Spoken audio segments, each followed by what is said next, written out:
mancingnya ya, apa di komik-komik waktu suka ada Pertanyaan bagian-bagian inquiry. untuk apa Iya. sih pertanyaan atau trigger supaya mereka mau mencari tahu lebih ya kan, Ya, kalau benar untuk eksplorasi ya, Bu. konten di komiknya tuh.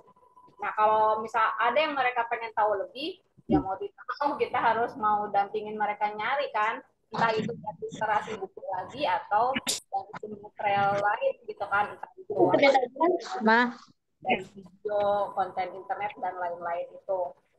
Terus jangan lupa kalau pas mereka apa sih udah kan masuk. ingin bertanya jauh lebih jauh ya diskusi pastinya ya. Koma tuh Mau walaupun kita dalam kondisi capek boleh panjang aja. Ini Ica ibu-ibu rapat. merasa apa Rapat. kewalahan waktu, harus mau kita menyempatkan untuk melayani mereka bertanya. Jangan sampai mereka bertanya tapi kita cuma ya ya aja. Jadi kita juga walaupun kita di sela-sela kegiatan sehari-hari kita mungkin capek atau kurang waktu, mau tidak mau kita juga harus apa Menyediakan waktu. merespon feedback mereka gitu. Jangan sampai mereka udah semangat terus kitanya kecapean, jadinya ya udah jadi ngeblok sendiri kan. Apain nanya orang tuanya juga nggak respon gitu kan. Jangan sampai gitu kalau ini mau capek atau gimana pun kalau bisa dampingi atau apa sih kasih respon untuk pertanyaan-pertanyaan yang mereka ingin tahu jawaban lebih jauh. Dan kalau mereka misal stuck mencari apa sumber, kita ya bilang aja nanti kita bantu ya, tapi mungkin belum di jam-jam sekarang gitu. Terus yang pasti jaga kesehatan ya. Apa Ya, itu kalau yang paling penting itu pasti harus jaga kesehatan. Dan selalu pastinya tuh kalau apa ada apa pencapaian yang mungkin kemajuan atau sesuatu yang mereka dapat lebih, ya kita kasih apresiasi atau afirmasi positif. Kalau ternyata mereka ada stuck atau trouble, kayaknya udah apa bosen atau gitu, ya berarti kita harus cari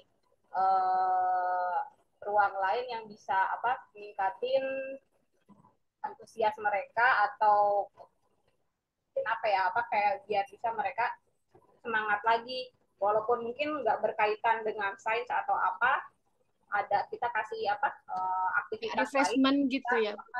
ya yang bisa memulihkan apa mereka tuh refresh lagi. Setiap Iya. anak kan pasti macam-macam ya, beda-beda kesenangannya. Misal kalau mereka lagi benar-benar udah capek di sekolah, terus ternyata mereka juga aduh udah bosen ngelihat apa materi, atau ini lagi apa lagi buntu gitu ya, kita cari aktivitas lain aja dulu, entah itu bikin apa makanan, masak, atau jalan itu ke pasar, atau bahkan tidur.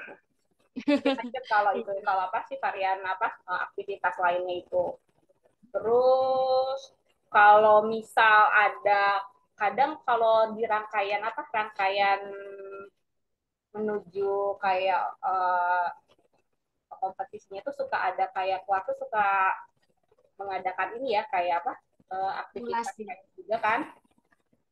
Kalau kalau pengalaman dulu yang pas kelas 2 apa kelas 3 gitu. Kalau ya kayak eksperimen-eksperimen entah itu yang bikin apa fenomena hujan yang kayak gitu. Oh iya. Ya yang kayak gitu, karena apa itu bisa apa ngasih mereka experience buat apa uh, bantu nalarnya untuk memahami fenomena walaupun dalam apa contoh yang sederhana. Terus yang pastinya jangan terlalu membebani ya, kamu harus senang, kamu harus number one, enggak, jangan sampai kayak gitu. Jalani aja, ini mah proses untuk menambah kemampuan sama apa pengalaman dan melatih mental supaya apa bisa mencoba mengeksplorasi apa namanya kayak materi-materi sains, walaupun mungkin kalau mungkin orang dewasa ngeliatnya apa sih kayak gini ya gitu ya. Cuma Iya. buat mereka masih dalam tahap perkembangan pasti ini hal baru dan ya biarkan saja mereka berkreasi walaupun mungkin menurut kita udah tahu itu apa kan ya gitu. Terus yang paling penting jangan suka membanding-bandingkan anak dengan anak lain ya gitu. Poin banget itu, Bu. Mau salah, mau tidak sempurna ataupun kurang apapun, sebaiknya jangan banding-bandingkan dengan si ini si itu gitu. Iya. Kalau saya Iya, wah poin banget ya Bu. Jadi dari tadi yang saya tangkap itu kan dalam mendampingi ini Ibu yang pertama tuh memperhatikan minat anaknya itu kan bahwa mereka tertarik sama sains, kemudian menyediakan waktu untuk mendampingi anak, merespon ketika mereka bertanya, bereksplorasi kayak gitu ya Bu. Iya, dan tidak memberikan kesempatan dan memberikan anak kesempatan untuk refreshing gitulah ya Bu istilahnya ketika udah jenuh, stuck gitu. Jadi diajak melakukan aktivitas lain sehingga bisa fresh lagi, kemudian balik lagi biar bisa semangat lagi dengan sainsnya gitu, kompetisi sainsnya sama tidak membebani anak serta tidak membanding-bandingkan gitu ya Bu. Oke, nah menarik sekali Bu. Itu mungkin untuk rincinya nih kita sama-sama belajar lagi ya Bu untuk rincinya dari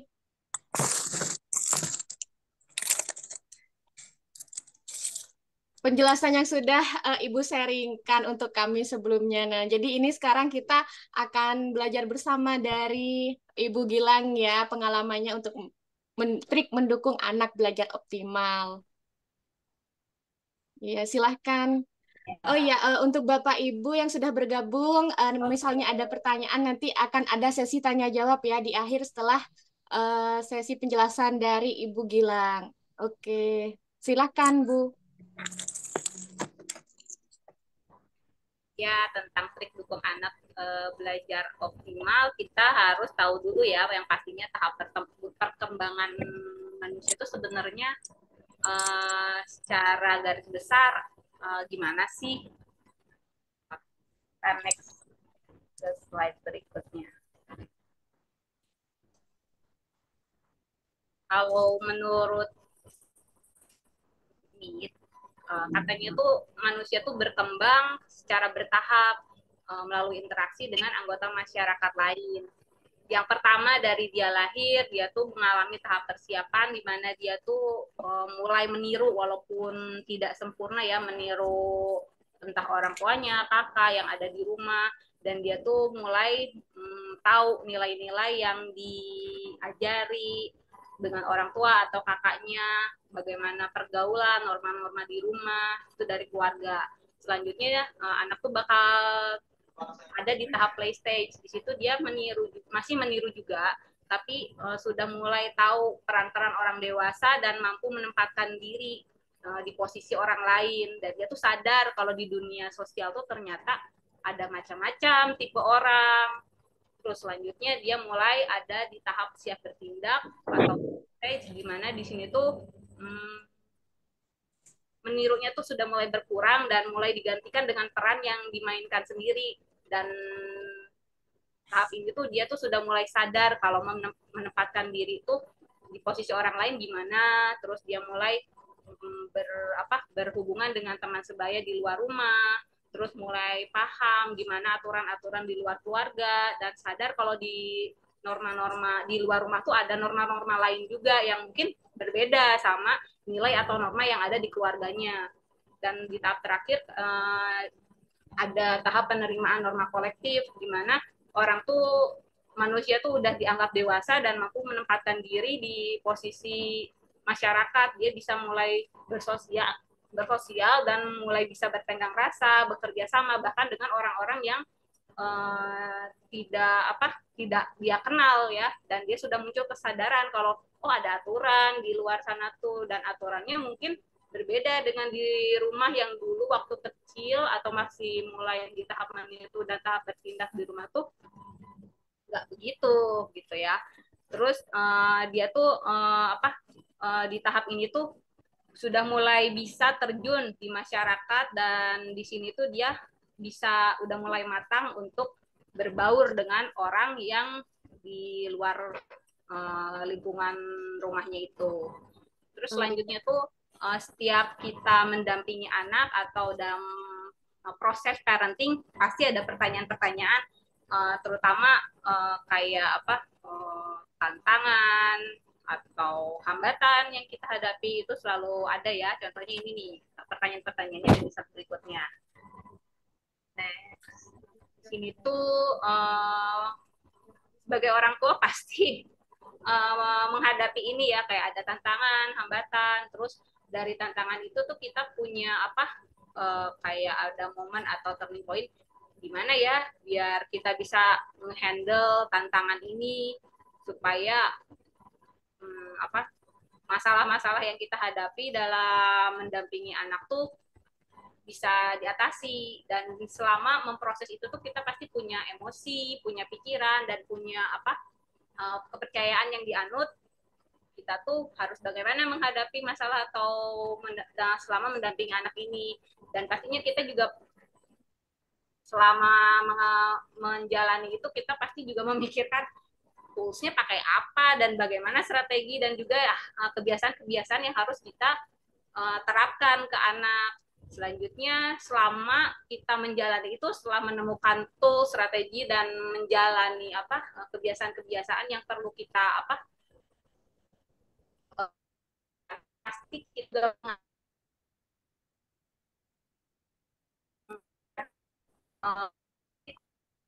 kok kayaknya makin kesini semakin apa ya, kita tuh bertanya-tanya nanti tuh ini tuh apa yang kita terapkan tuh cocok nggak ya buat anak, dan nanti anak dengan menghadapi lingkungan selanjutnya di zaman selanjutnya yang kita nggak tahu sebenarnya konteks zaman selanjutnya kita tuh bakal kayak gimana, pasti muncul kan ada fears, ada apa, takut atau bahkan ragu, atau bahkan ini tuh sebenarnya yang saya lakukan tuh bener gak sih gitu kan, karena nggak ada di buku kan. Kita membesarkan anak dengan konteks zaman seperti ini pasti nggak sebenarnya belum tentu belum pasti menemukan formula yang paling baik tuh yang kayak gimana sih, karena kita dulu kita dibesarkan nggak seperti ini zamannya kan. Iya, betul banget. Kalau boleh tahu di sini ada orang tuanya angkatan tahun berapa nih, kalau boleh tahu? Silakan Bapak Ibu bisa diketik di chat ya, atau mention langsung boleh. Boleh diketik. Kalau saya 90-an, Bu. Oh, 90. Dan sebenarnya ada kegelisahan atau ketakutan apa gitu untuk selama membesarkan anak di zaman 2024 ini gitu? Oh, ini Bu ada yang menjawab 86 90-an. Wow. 6 90-an, terus ada lagi. Oh, rata-rata 90-an. Oh, ada yang 85. Terus ada lagi. Takut karena anak sekarang cepet-cepet cerdas-cerdas. Takut karena anak sekarang cepet-cepet cerdas-cerdas. Iya, betul itu. Saya juga ternyata baru mengalami. Saya dulu mikir kayak gitu baru SMA. Kok anak saya sekarang baru kelas 6 udah mikir kayak gitu ya. Yang ngalamin nggak sih? Saya juga baru banget ngalamin kayak gitu. Apa sih kayak Sama ya? kayak mengalami kegelisahan, entahlah dia tuh ke-triggernya karena apa, cuma ngomong gini, kok hidup gini-gini aja ya, maksudnya apa gini-gini aja? Iya, ngomong nih misalkan iya pergi ke sekolah, terus belajar, ngerjain tugas, pulang lagi, makan, terus ngerjain tugas, nanti besoknya pergi ke sekolah lagi, terus dia melakukan kegiatan ekstra-ekstra lain kayak gitu. Kalau saya sih dulu perasaan baru mikir kayak gitu tuh waktu SMA lah ya gitu. Iya, udah baru belum SMA ini kan. udah ngomong kok hidup gini-gini aja gitu. Iya. Ada lagi berarti ini Y ya, generasi Y ya, ibu-ibu atau mama papanya sekarang tuh yang ada di sini. Ya gitu sih. Kalau terus selain cerdas-cerdas, ada nggak sih kekhawatiran apa yang nanti yang dikhawatirkan deh sama selama membesarkan anak-anak gitu, ada nggak? Atau ada yang mau ini aja open mic, siapa yang mau cerita? Silahkan. Ada nggak? Silahkan Bapak Ibu kalau ingin bertanya atau ingin sharing langsung boleh langsung Oh ini ada yang via chat Bu. Dulu saya dapat nilai kurang baik, ditegur ortu diam aja gak berani jawab. Sekarang anak saya bisa jawab, kalau jawab aku kan sudah berusaha mah. Oh, Jadi rasanya gak bisa dibandingkan dengan ajaran ortu zaman 90-an. ya, ya. Terus ada lagi mungkin siapa lagi? Dulu tuh kayaknya kalau kita mengkritik atau mengungkapkan sesuatu secara terang-terangan ke orang tua tuh ini ya apa kayak Tabu, gak sungkan boleh. apa bahkan tabu kali ya. Mungkin di beberapa norma atau di daerah di apa di beberapa keluarga gitu. Kalau kalau sekarang kayaknya anak ceplos-ceplos aja kan. Bahkan Iya. bahkan kalau kita apa mau apa sih menyampaikan pendapat kayak gitu ya udah aja langsung terang-terangan gitu kan. Iya, Bu. Kalau yang zaman dulu mungkin, wah dikasih tahu jawab aja kan gitu ya, Bu. Iya, lanjut ya sekarang nih yang tentang people or communities-nya. Ini tuh tentang apa siapa aja sih pihak-pihak di lingkungan kita yang bisa mensupport atau apa uh, mendukung anak itu berkembang selain kita sebagai orang tua atau apa significance others-nya yang paling utama buat mereka ya. Kalau kayak people and communities tuh lingkungan atau orang lain yang bisa apa mendukung atau menunjang mereka gitu. Ada nggak sih ternyata orang-orang seperti itu di sekitar anak kita selama mereka berkembang? Nah ini kayak yang tadi saya bahas itu. Selanjutnya kita tuh pasti menghadapi masalah-masalah ini kan, terutama kita tuh sekarang hidupnya di zaman zaman yang udah memang sudah banjir informasi. Kalau dulu kan pas saya kuliah masih 2000-an awal tuh eh, banjir informasi tuh kayak masih cerita atau ancang-ancang wacana kan, kita nggak tahu banjir informasi itu yang kayak gimana sih. Tapi kan kalau kayak apa beberapa kalau kayak pakar gitu pasti udah memprediksi ini bakal terjadi, tapi kan kita nggak kebayang ini tuh bakal sebegini banjirnya gitu kan. Dan apa sih anak tuh kalau kita nggak kasih filter atau nggak dikasih filter ya Buka kok pengen lah. bawa salam gitu kan sama lain sampah dan banjir informasi konsekuensinya apa pasti muncul pasti lebih banyak sampahnya kan kayak banjir aja gitu dibanding informasi-informasi yang benar yang teruji yang memang terverifikasi gitu kan. Kita tuh di masa ini tuh harus Hah? ini sih apa Apa? masalah ini Terus apa? selain itu masalah atau yang perlu kita apa sih pantau terus tuh yaitu selama anak menggunakan terutama teknologi ini tuh kita tuh biasanya harus bisa memanage screen time mereka ya, karena mau nggak mau kalau misal bablas sudah pasti bakal jadi masalah berkelanjutan kalau apa eh, kita lepas nggak bisa sebenarnya ya. Dan pastinya tuh yang saya alami juga sebenarnya kalau berlebihan screen time itu pasti muncul problem, mau attitude problem, ya males, yang nggak fokus, ya kadang yang tadinya anak tuh biasanya termotivasi kok jadi enggak gitu kan. Terus pasti ada konflik di rumah, pasti itu ada konflik di rumah, nggak tanggung jawab, mungkin kalau anak yang masih terpantau orang tua sih biasanya paling sampai ke masalah-masalahnya ke yang kesehatan ya, misal yang harusnya mungkin mereka bangunnya biasanya tepat waktu kebanyakan gadget jadinya males bangun pagi gitu kan kalau weekend gitu. Dan mungkin di beberapa kasus ada juga masalah-masalah sosial atau relationship anak-anak itu di sekolah kalau ya, di beberapa kasus ya. Dan Ini bunda juga nggak sama. berapa kalau dari obrolan sama guru atau yang pengajar-pengajar itu tuh sekarang tuh kenapa ya jadi muncul yang kayak strawberry generation itu tuh ternyata udah banyak ditemukan ya, kayak misalnya mereka kok kalau misal ditegur atau sebenarnya enggak bukan dikoreksi kayak gitu kan, sebenarnya itu buat mereka juga ya, kebaikan mereka, tapi ternyata kok jadinya malah misal kena mental atau baper gitu kan. Padahal dulu kayaknya orang tua kita kayaknya kita tuh dihadapkan sama orang tua kayaknya lebih galak dari orang tua sekarang yang mungkin tanda kutip katanya udah lebih banyak sumber untuk mendapatkan referensi gimana bisa menjalani proses parenting yang baik ya gitu. Iya, sudah lebih gentle gitu kan, sudah Bu, sudah lebih lembut dibanding tapi orang orang tua sebelumnya. Kalau saya ngobrol sama misal kayak pengajar kayak gitu, ya begitu ternyata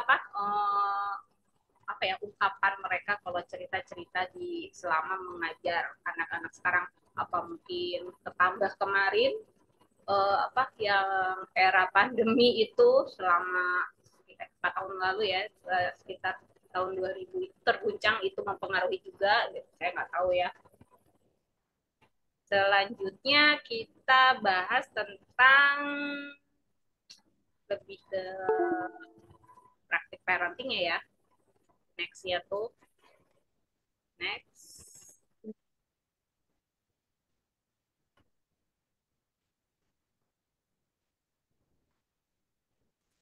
Kayak tadi tuh ya, teknologi tuh. Nah, sebelum kita nge-breakdown apa aja, gimana kita menghadapi anak-anak, ya itu tadi, kalau salah satunya itu teknologi ini ya, kita tuh kayaknya sebagai mau orang tua mau anaknya, dengan teknologi yang sudah yang cepat banget sih ya, perkembangannya tuh, itu tuh bisa dengan mudah terkoneksi dengan orang lain gitu.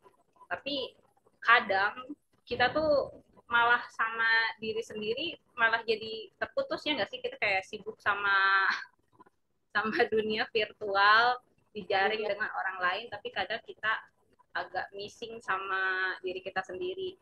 Dan itu tuh sebetulnya hal pertama yang harus sebenarnya kita sadari ya. Di slide berikutnya tuh, nih kita tuh sebagai orang tua, kita tuh siapa sih gitu kan. Jangan sampai kita ngajarin anak kita ini itu harus begini harus begitu, tapi kita sendiri juga nggak tahu kita siapa kan gitu. Dan mengenal diri kita sendiri dulu sebagai orang tua tuh itu tuh penting banget, karena ini tuh bakal berpengaruh sama nanti tuh kita berkombinasi dengan tipe anak gitu kan. Kita tuh kalau kita udah tahu kita tuh tipenya yang gini,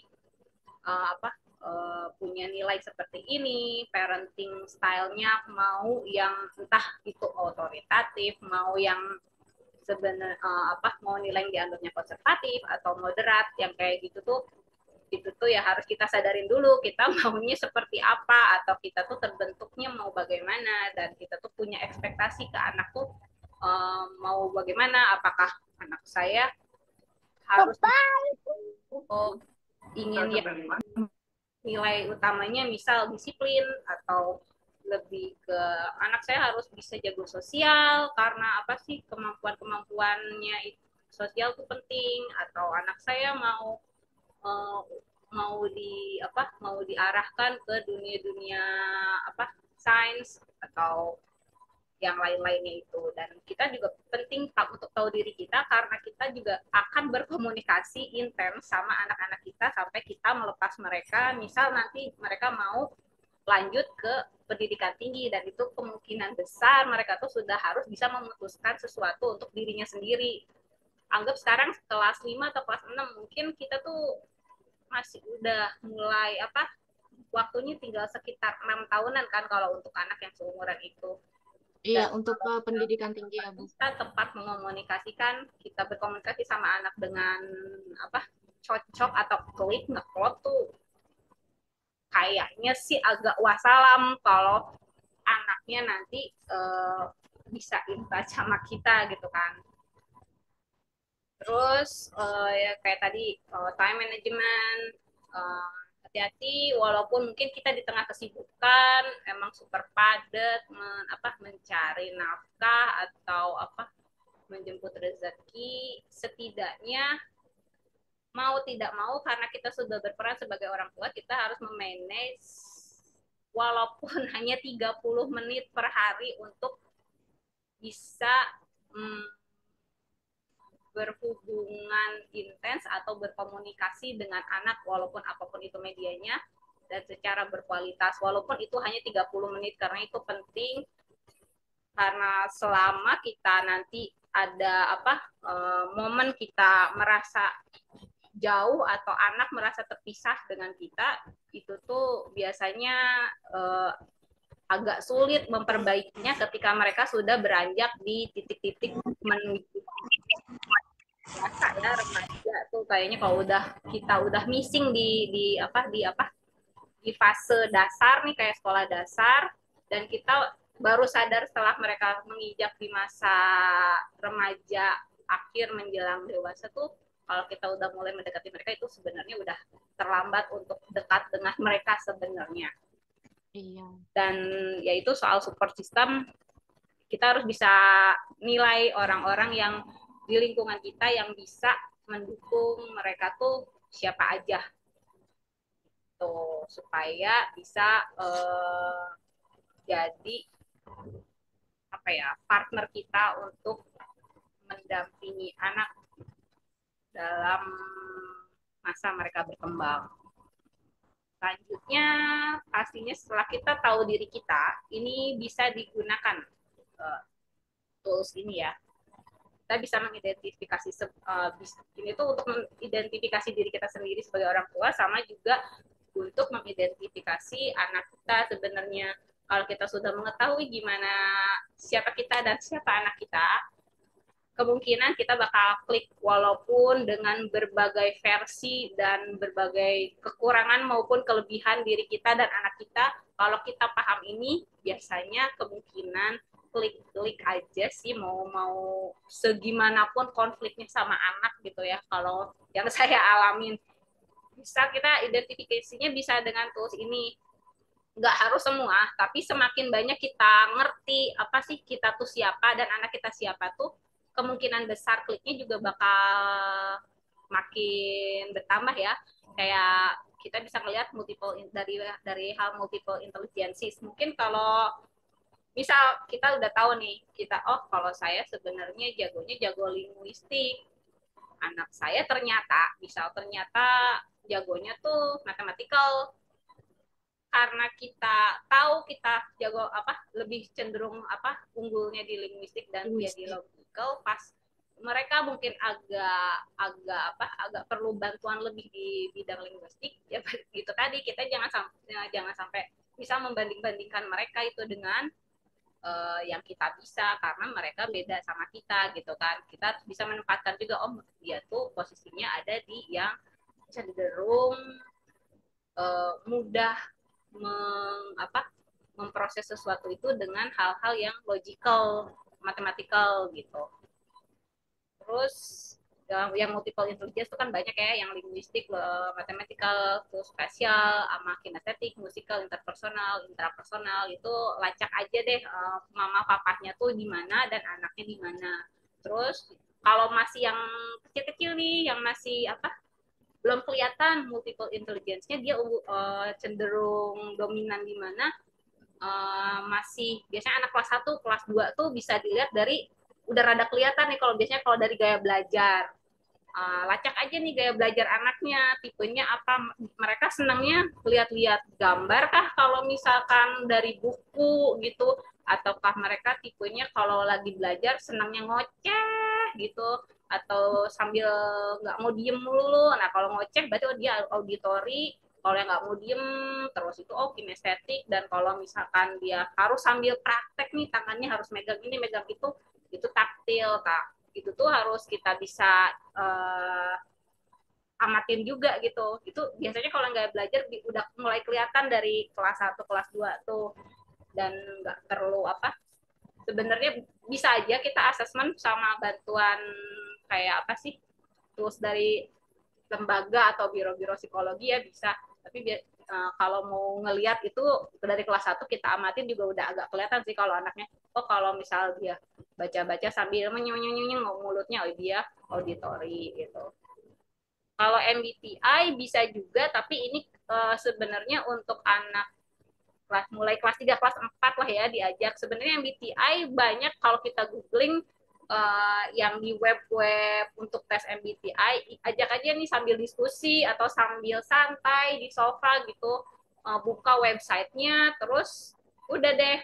Banyaknya kan biasanya bahasa Inggris ya, kalau mereka mungkin belum paham konteks pertanyaannya, kita sambil ini aja cerita ini, kalau kamu begini, kamu pilih yang mana dari jawaban itu. Nanti juga ketahuan tuh dari jawaban-jawabannya muncul tuh nanti MBTI-nya. Ini tuh saya coba waktu sekitar kelas 3 atau kelas 4 gitu. Nanti kelihatan mereka muncul. Tapi kan karena mereka masih dalam masa perkembangan, kemungkinan bisa berubah-berubah ya. Bisa berubah ini karena masih mereka prosesnya membentuk gitu. Bisa dicoba yang MBTI ini karena banyak kok yang gratis di web gitu, cari aja. Terus selanjutnya identifikasi juga temperamentsnya, bisa apakah dia tuh tipenya yang melankolik, apa flegmatis, sanguin, atau kolerik. Kalau melankolik tuh tipenya anaknya cenderung berpikir. Kalau flegmatik ini tuh yang flegmatik sama melankolik tuh yang introvert ya. Melankolik tuh biasanya berpikir, flegmatik biasanya dia suka mengamati. Kalau sanguin tipenya apa pembuat suasana ceria deh gitu. Dan kalau kolerik biasanya tipenya senang strategi, manajemen, biasanya dominan. Nah itu tuh kolerik. Setiap anak bisa temperamennya bisa nggak hanya satu ya, bisa kombinasi dua biasanya kalau yang kelihatan apa sih dia muncul dominan yang mana gitu. Ini tuh nanti berguna buat kita kalau menghandle atau berinteraksi sama mungkin kelas 11 ya udah naik, baru perlu karena untuk biasanya nanti mereka berusaha minat bakat dan apa sih yang sesuai dengan mereka nantinya untuk pendidikan tinggi. Dan kalau yang sebenarnya yang paling paling nggak banyak apa sih, nggak perlu banyak apa namanya uh, ngelibatin anak-anak ini kita berinteraksi, bisa dilihat dari grafologinya juga. Cuma kalau grafologi mungkin dilihatnya dari anak kalau dia udah mulai tulisannya agak terbentuk ya di kelas 4, mungkin bisa kelas 4, kelas 5 tuh udah agak-agak stabil tuh kelihatan dari grafologinya. Dia tuh tipe ekspresikan atau respon emosinya gimana, apakah suka mengekspresikan atau dia tuh cenderung enggak ya menarik diri, itu bakal kelihatan. Atau dia tuh moody apa enggak tipenya tuh, apakah dia misal bisa mengatur apa prioritas atau enggak, itu kelihatan.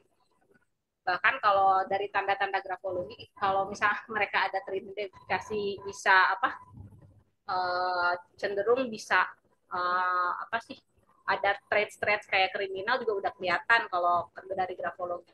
Terus ada analisis sidik jari juga. Kalau ini pastinya harus ini ya apa ada apa lembaga atau ahli yang memang yang ngamatin atau analisisnya. Terus kalau brand dominance bisa dilihat dari ini aja, tangan kan. Simpelnya gini, yang kanan kita kepal, jempolnya di atas yang mana? Yang kanan apa yang kiri? Kalau yang jempolnya di atas kanan, berarti oh dia dominan otak kanan. Kalau di kiri, berarti dia dominan otak kiri. Kalau yang brand dominance itu pasti berpengaruh sama apa cara dia berpikir atau memutuskan sesuatu. Biasanya kalau anak-anak yang otak kanan dia intuitif cara berpikirnya. Dan mungkin kalau kalau apa ini apa orang tuanya nggak begitu paham, anak tipenya orang tuanya yang kiri nih yang logical, anaknya yang intuitif. Mungkin ada kalau berinteraksi mungkin atau mendiskusikan sesuatu, kalau kita belum tahu ini tuh pasti ngerasa ada gap. Kok dia mikirnya gitu Iya. sih? Kalau mungkin yang sama yang otak kiri, kalau yang otak kanan ngelihat, kalau yang otak kiri, aduh kayak gitu aja kok mikirnya gitu, kan bisa pakai cara ini mikirnya lain, gini gini gini gini, biasanya kan gitu. Terus jangan lupa love language. Kalau untuk ini tuh berguna biasanya untuk ngasih afirmasi ya, afirmasi atau memberikan apresiasi, untuk memberi pujian. Uh, ini juga bisa banget langsung langsung diamati, atau bahkan ditanya aja ke anaknya, kamu kalau kalau sesuatu kalau menang sesuatu atau ingin mendapat apresiasi, sukanya kayak gimana sih? Apa cukup mama bilang I love you, atau hebat, atau aduh aku nggak penting dikatain I love you, nggak penting dikatain dipuji-puji hebat, tapi mama mau masakin aku yang masakan kesukaan aku aja, aku udah seneng banget. Oh berarti dia act of service. Kalau aku sukanya dikasih hadiah, mau cuman hadiah misal permen, cuman es krim, cuma coklat, aku suka. Oh ya berarti dia receiving gift ya. Terus kalau aku mah nggak biasa aja sih sama hadiah atau ucapan atau apa bantuan. Aku mah yang penting mama sama papa misalkan ada bareng, bisa main atau bisa masak bareng. Oh, itu berarti dia quality time tipenya. Kalau atau ada juga yang aku sukanya kalau lagi happy atau lagi sedih sukanya dipeluk. Oh berarti dia physical touch yang kayak gitu. Itu penting sih buat apa? Buat kita bisa apa? Nyambungin komunikasi yang efektif sama anak, karena mungkin kita sama anak juga bisa jadi beda ya. Iya.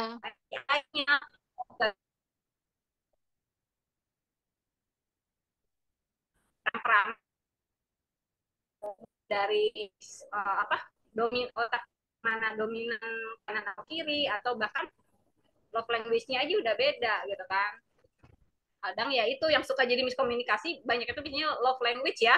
Kayak misalkan kalau saya love language-nya act of service. Jadi kadang kalau orang bilang hebat, bagus, atau memuji dengan kata-kata, saya ngerasa biasa aja. Jadi apa ya, nggak begitu tersentuh sama perkataan pujian-pujian itu dibandingkan kalau misalkan saya lagi sibuk tapi ada yang mau bantuin, misalkan lipat-lipat baju atau nutup pintu atau kunci pintu atau tutup gorden jendela, itu tuh buat saya lebih lebih meaning daripada dibilang pintar apa sih, hebat banget atau keren banget atau dipuji-puji yang apa dengan ucapan-ucapan lain gitu.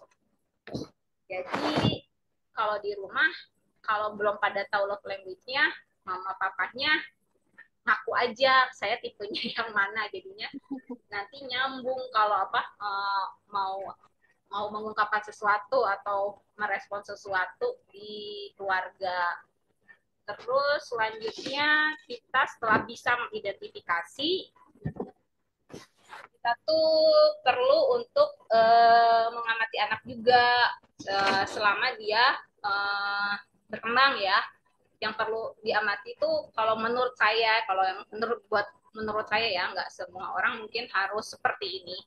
Kalau saya tuh yang pasti amatin minatnya apa, biar mereka ngejalaninnya nggak terpaksa.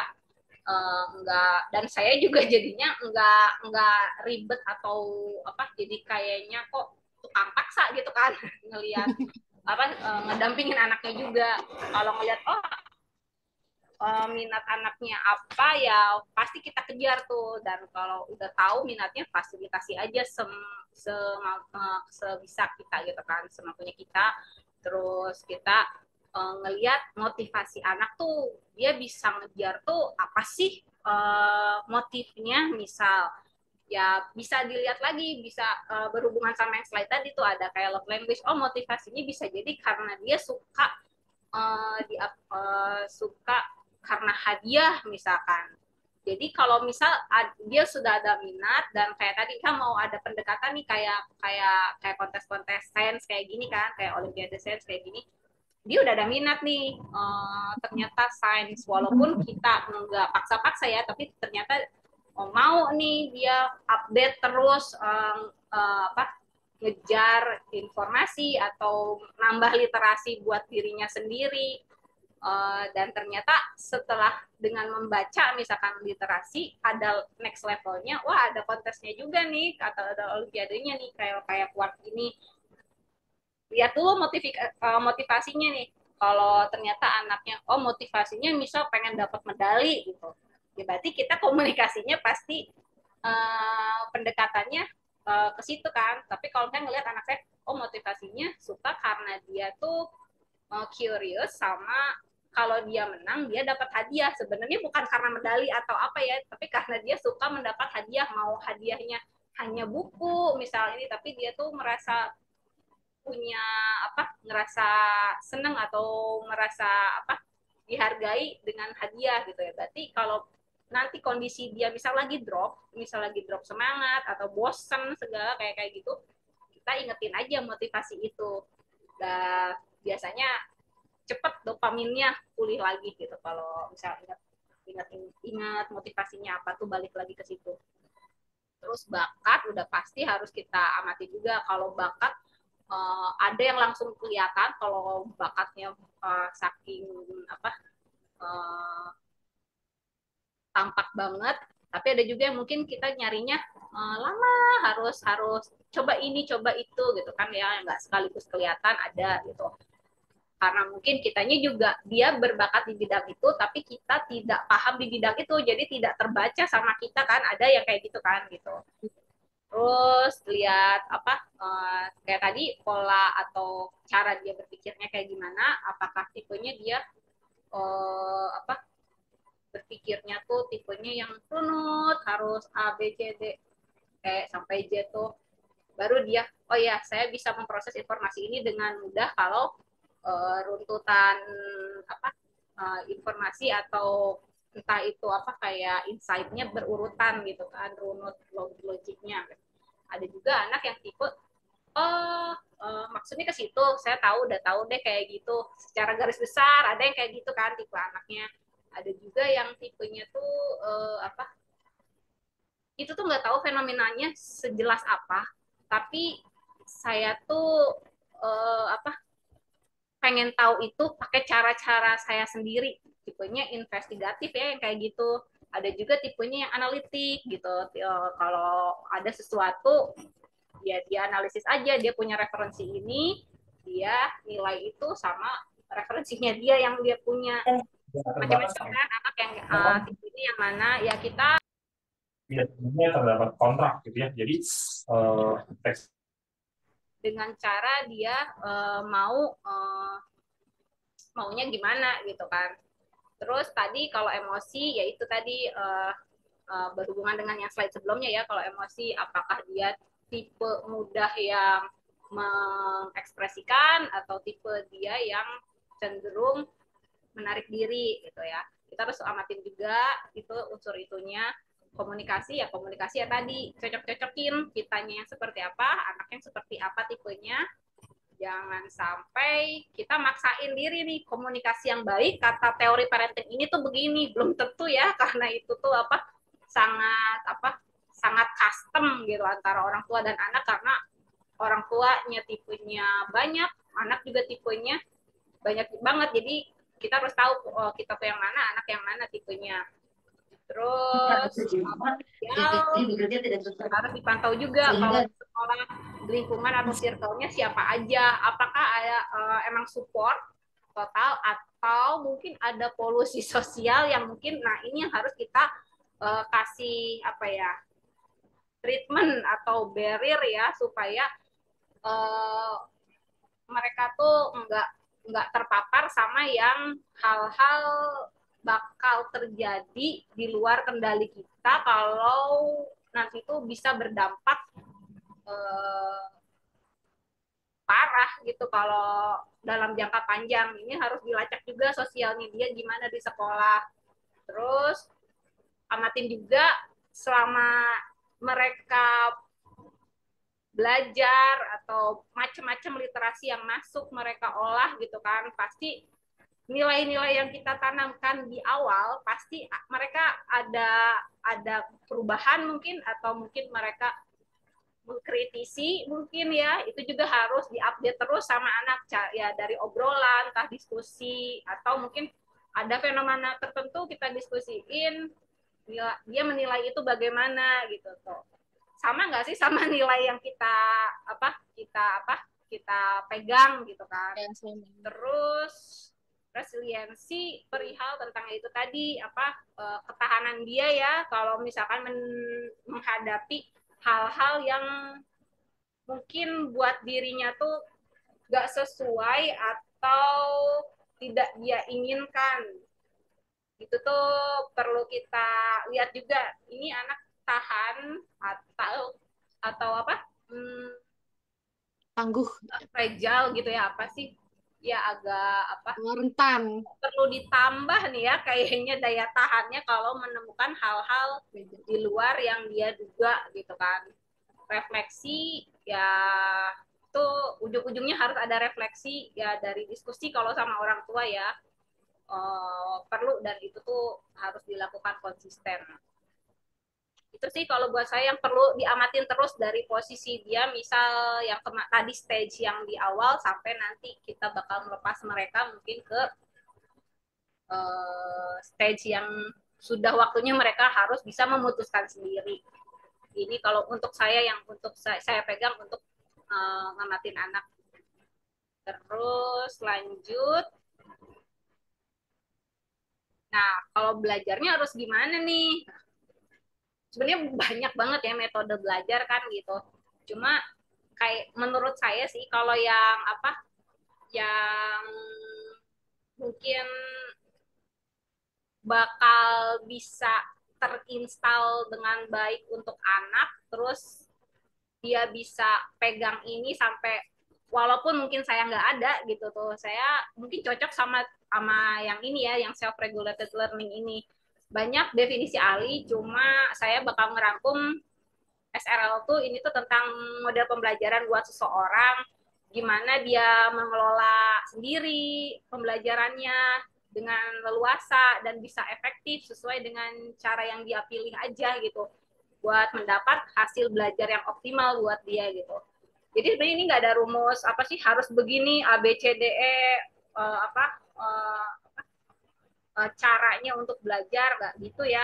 Saya lebih cenderung menyesuaikan dengan anaknya supaya dia bisa mengatur sendiri cara belajar dia, cara mengoptimalisasi SRL tuh gini. Kalau saya sih ininya tuh pastinya berdiskusi dulu, menyusun tujuannya tuh, kamu mengapain sih belajar ini, terus udah selesai dia sadar, oh ya tujuan saya mau tahu nih tentang, kalau biasanya anak saya tertariknya sama kayak energi, isu energi gitu kan, mau tahu tentang isu energi, ya udah dampingin aja tuh isu-isu energi, energi bersih tuh kayak apa. Terus kalau di Indonesia energi bersih udah sampai mana, kalau di luar ternyata penemuannya udah sampai listrik yang dari itu injekan kaki tuh, lupa lagi namanya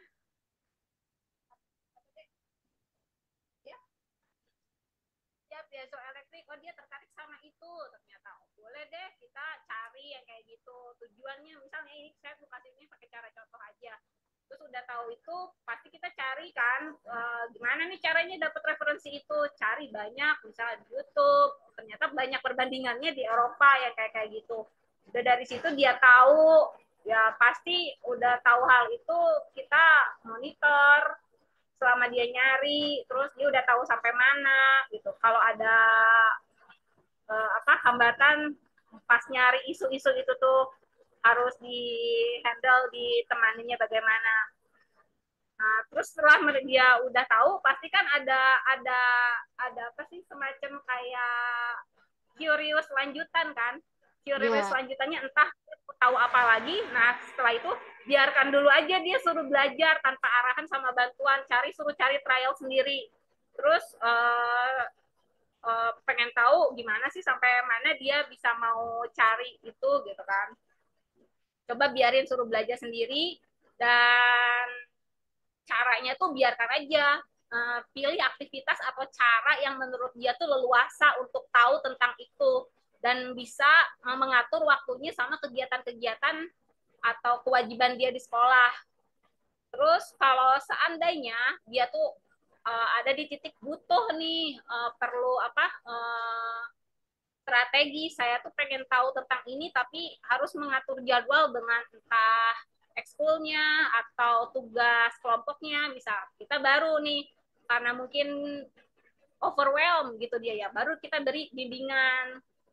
Oh kamu ngatur waktunya gini deh, dikasih saran, kerjain yang ini dulu baru kerjain project yang kamu pengen tahu gitu. Yang pasti kita juga harus kasih contoh proses-prosesnya tuh kayak gimana. Kalau misalkan kamu mencari trial itu terus ada hambatan harus bagaimana, terus kita bimbingin kebutuhan apa yang dia belum dapatnya itu tuh bisa kasih trik aja gitu, tapi jangan sampai kita bantu total gitu. Oh iya. Terus setelah melakukan itu jangan lupa kasih feedback.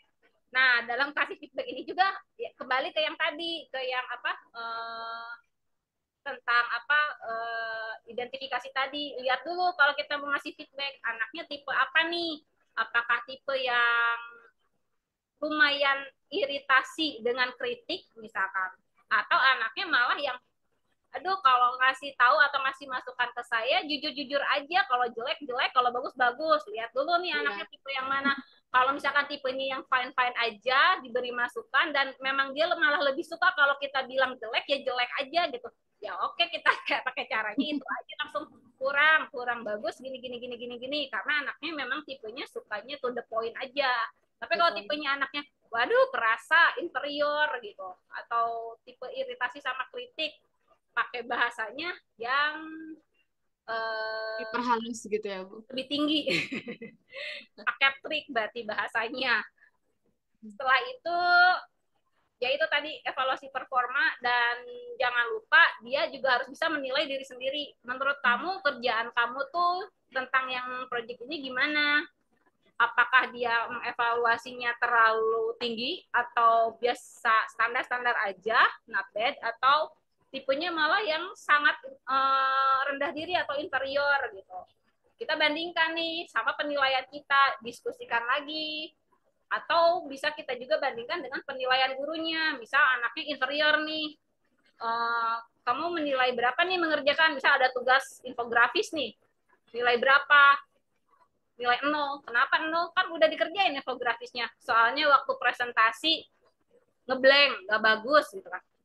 Oh, dia menilai berarti sangat tinggi mungkin ya standarnya. Kalau misal pas kita terus gurunya ngasih tahu ngasihnya gimana? Misal entah di hasil ada di rekap rapot atau ini gurunya nggak ngasih 0 tuh gitu. Ya itu diskusikan lagi aja sama anak. Berarti anak tuh bakal bisa mikir, jembatan nih, saya tuh menilai 0, orang lain kok ternyata enggak gitu kan. Itu yang bisa buat tips-tips optimalisasi yang SRL ini.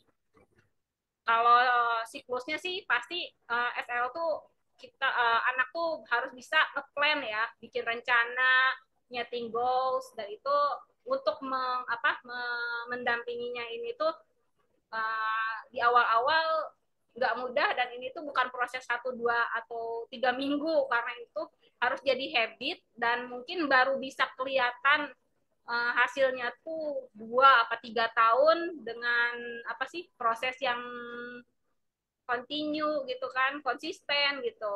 Kitanya juga ngedampinginnya jangan wah lagi ini nih lagi uji coba metode SRL, tapi uji coba cuma sebulan ya. Nggak, kalau misalkan ternyata anaknya belum nyampe ya jangan stop gitu kan, karena ini tuh project tahunan. Kalau ini buat ngebentuk anak tuh biar dia bisa mengelola sendiri cara belajarnya dan punya tanggung jawab sampai dia punya standar, aku tuh bisa belajar sendiri, pakai cara sendiri gitu, dan aku tahu cara ini tuh optimal buat aku gitu kan. Itu tuh nggak bisa diraih atau didapat 1 atau 2 minggu sih. Kalau ini tuh macem-macem gemblengannya dan macem-macem yang tantangan yang harus kita beri gitu ya, mau tantangan literasinya macem-macem literasi atau mau sains mau sosial gitu kan, itu sih. Iya. Lanjut, setelah bisa SRL ini kita tuh kadang menghadapi ya hal-hal yang di luar kendali kita, misalkan kayak pertemanan, ada orang mungkin yang traitsnya egois atau mungkin eh, ada sesuatu yang apa mungkin dia kurang dikoreksi habit atau nilai-nilai di keluarganya gitu. Itu tuh kan itu di luar kendali kita ya, kalau kayak gitu mereka berkontak dengan orang-orang seperti itu. Untuk menghandle atau mengatasi hal-hal itu tuh kita sebagai orang tua ya kembali dengan cara tadi diskusi ngobrol setiap hari setidaknya 30 menit tuh ngobrol berkualitas. Ya kalau menemukan hal-hal seperti itu ya kita perlu sih supervisi sama anak tuh, oh ternyata dia gitu ya gitu, hati-hati kasih tahu gitu. Itu tuh perilaku misalkan kayak apa, mau menang sendiri tuh nggak bagus ya, jangan jangan ditiru gitu. Itu perlu gitu cara isolasi sosial ke anaknya gitu, lewat diskusi aja. Terus tentunya kita kalau mau apa untuk memberi lingkungan yang menurut kita sesuai untuk anak, pastinya kita dalam hal isolasi sosial kita perlu pilih sekolah ya yang sesuai. Terus mendiskusikan nilai-nilai kembali yang tadi. Terus ruang virtual, hati-hati karena dunia digital di virtual tuh lebih rimba dari hutan rimba sebenarnya ya. Kita mau mau cari apa aja sebenarnya ada, mau yang baik mau yang buruk, udah saking buruknya juga ada kan di ruang virtual. Itu hati-hati, kita juga harus selalu pantau di masa anak-anak yang tahapnya masih berkembang di dasar ini. Terus kalau bisa selama mereka mengerjakan tugas, entah itu di apa aplikasi-aplikasi desain, kalau tugasnya tipe-tipe proyek kan itu pasti mereka kontak terus sama aplikasi desain ya untuk Iya.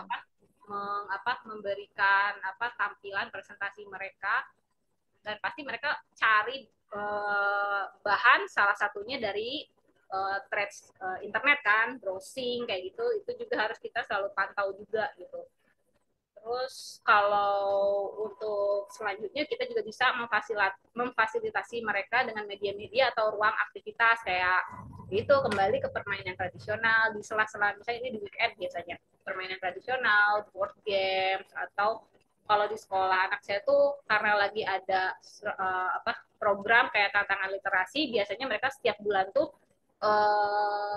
minimal biasanya tuh ada tugas satu buku mereka review dibuat, entah itu bentuknya AIH yang amati alasan isi dan A-nya tuh hikmah untuk menilai materi yang mereka baca, atau mau bentuknya fishbone atau mau bentuk-bentuk lain kayak review buku lain ya bisa. Yang selain itu yaitu tantangan project, bisa kayak bentuknya kayak ini kayak OSK gitu. Mau sains, mau project IT atau project menari gitu, bebas itu ya, tiap anak beda-beda, bisa bisa memilih. Ya selanjutnya sebagai orang tua ya kita jangan pernah lelah lah ya mencari cara atau strategi buat ngedampingin anak. Terus mau mengetahui ini anak udah sampai mana gitu, apa kebutuhannya, apa tantangannya, hambatan yang dia hadapi. Dan tiap ibu atau anak, ayah sama anak atau keluarga sama anak tuh punya basic atau bawaannya, DNA-nya beda-beda. Jadi makanya harus bisa kita cari dengan cara tadi yang identifikasi tadi, dengan supaya komunikasi kita tuh bisa efektif dan belajar anaknya juga optimal.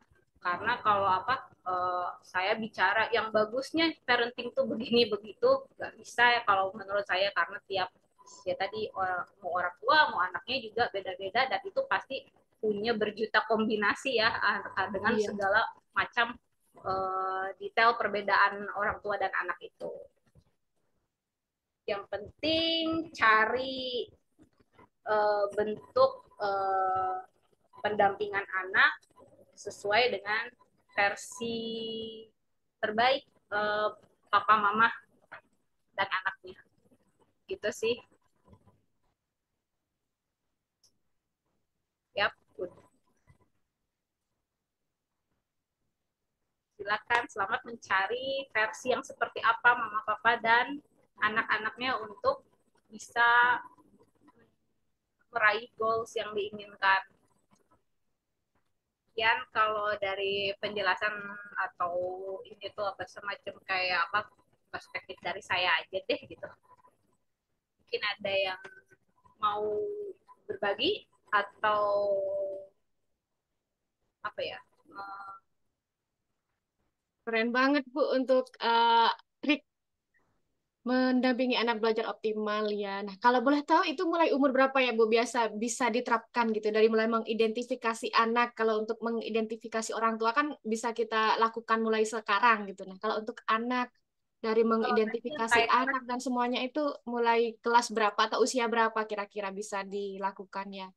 kalau kayak dari gaya belajar tuh dari usia dini juga udah kelihatan sih. Misal dia diajak ini aja, ajak baca cerita atau enggak suruh menceritakan kembali, itu udah kelihatan dari tipenya tuh. Kalau apa dia tuh sukanya suka yang buku-bukunya bergambar. Kadang ada anak juga nggak begitu terlalu penting sama bergambar.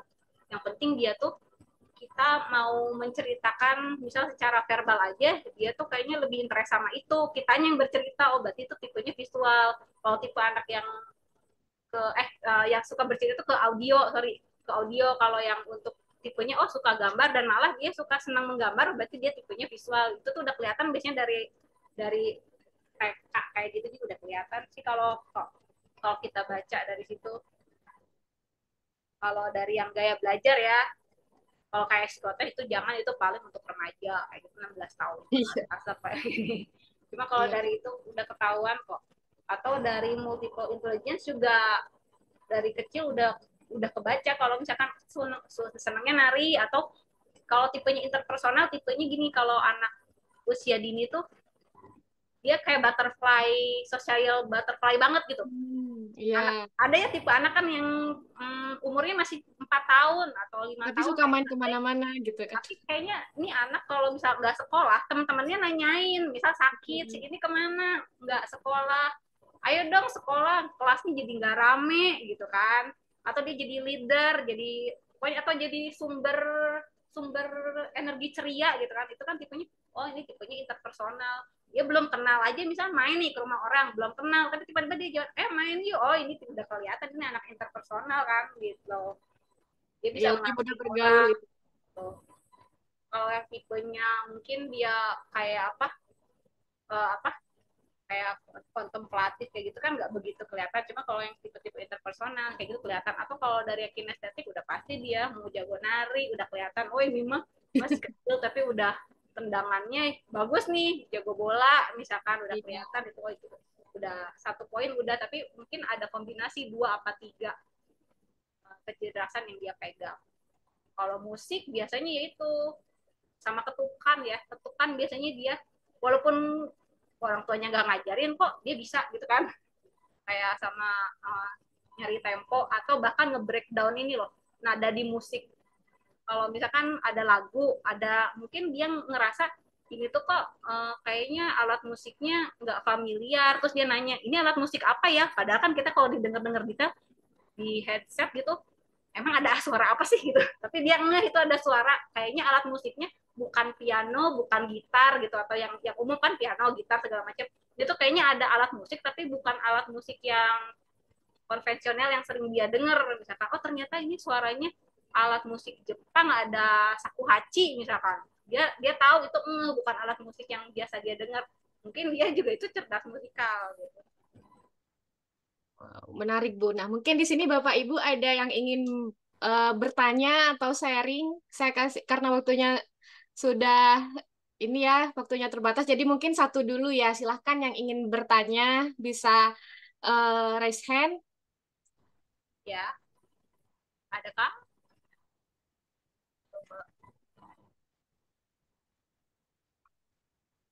Mungkin ada yang raise hand. Oh, ini banyak respon di kolom chat ya Bu. Terima kasih Bu Gilan. Daging semua ini materinya. Terima kasih kok sudah memfasilitasi belajar parenting. Wow. Ya, Pak, ada. Ya. Kejahatan dan tentang mental health juga makin ngeri. Cyberbullying, insecure, pornografi. Nah, iya. Ini tuh kan hal yang tidak terpikirkan atau tidak terbayangkan zaman saya sekolah kan. Ya, jangan sekolah deh. Dulu emang semudah ini mendapat konten atau informasi yang di luar jangkauan kalau dulu kan. Kalau sekarang kan anak mau belajar apa sih kayak apa anatomi tubuh juga udah gratis kan, cuma tinggal lihat konten dari dokter yang dia suka menjelaskan tentang anatomi, misal dari kadaver. Kalau dulu mana mana mana mudah ya kita dapat informasi kadaver organ empedu kayak gitu, susah kan nyarinya kayak gitu. Dulu mau nyari gimana coba kan, kalau sekarang kan tinggal lihat dengan mudahnya di sosial media Instagram dokter aja dia bisa dapat referensi banyak kan tentang anatomi, mau dan real itu kan kadaver real gitu kan gitu. Iya, ada juga nih Bu yang bertanya untuk yang perlu diketahui terkait pribadi anak itu apa aja ya? Oh, yang diketahui terkait pribadi anak itu yang tadi aja, yang slide yang tentang itu loh, identifikasi ya. Ya, identifikasi anak. Tergantung mau pakainya tools yang mana. Ada mau dibuka lagi, tapi udah jam 4 lebih nih. Oke. Mungkin ini kan nanti sudah nanti akan ini ya Bu, untuk rekaman ini mohon izin untuk di-share di YouTube. Jadi yang belum bisa mengikuti sekarang atau misalnya nanti ingin lihat slide-nya lagi bisa melihat di tayangan YouTube-nya gitu. Ya. Jadi Bapak Ibu jangan khawatir ya, nanti bisa nonton lagi kayak gitu ya. Terus materi-materinya juga bisa. Nah, sekarang saya mohon bantuan ya dari Bapak Ibu untuk memberikan masukan terkait misalnya waktu yang menurut Bapak Ibu terbaik mengadakan ngobras seperti harinya, jamnya, dan juga topik selanjutnya itu silahkan disampaikan ya. Ini saya kirim Google Form di chat, silahkan bisa diklik dan diisi untuk masukan dari Bapak Ibu semuanya. Wow, menarik sekali Bu untuk hari ini seperti yang tadi ada Ibu sudah bilang, Ibu siapa ya, bahwa hari ini sudah isinya daging semua, Ibu Sumi Yustin. Benar Bu, saya aja sebagai orang tua baru ya di sini sudah belajar banyak untuk persiapan untuk anak-anak nanti gitu. Dan yang disimpulkan dari hari ini itu mungkin dalam mengoptimalkan belajar anak itu, yang pertama kita harus mengidentifikasi diri kita sebagai orang tua, kemudian mengidentifikasi anak dari karakteristiknya semua, dan mengamati bagaimana anak itu bersosialisasi, emosi, dan dari semua aspek, serta bagaimana metode pembelajaran yang ideal untuk anak. Dan di sini contoh yang dari Ibu Gilang sampaikan itu adalah self regulated learning ya Bu, begitu. Dan jangan lupa untuk isolasi sosial agar kita bisa menjaga pergaulan serta karakter anak yang sudah dibangun tadi gitu ya Bu. Tackle polusi sosial. Iya. Ya, itu di luar kendali kita ya. Iya, wah terima kasih banyak Ibu Gilang yang sudah berkenan untuk sharing-sharing di sini bersama Bapak Ibu orang tua. Terima kasih banyak untuk ilmunya dan terima kasih juga untuk Bapak Ibu yang sudah menyempatkan sore harinya kali ini bergabung dalam Ngobrol Santai Olimpiade Sains Kuak 2025. Nah, jangan lewatkan juga nanti misalnya ada ngobrol-ngobrol selanjutnya. Silahkan follow Instagram dan Facebook Komik Sains Kuak untuk mendapatkan informasi terkait ngobras, kemudian parenting, dan juga ada pendaftaran Olimpiade Sains Kuak. Nah, Terima kasih banyak saya ucapkan dan selamat sore. Sampai jumpa kembali di ngobrol selanjutnya. Selamat sore. Terima kasih. Dadah. Terima kasih. Terima kasih. Deci. Kedua.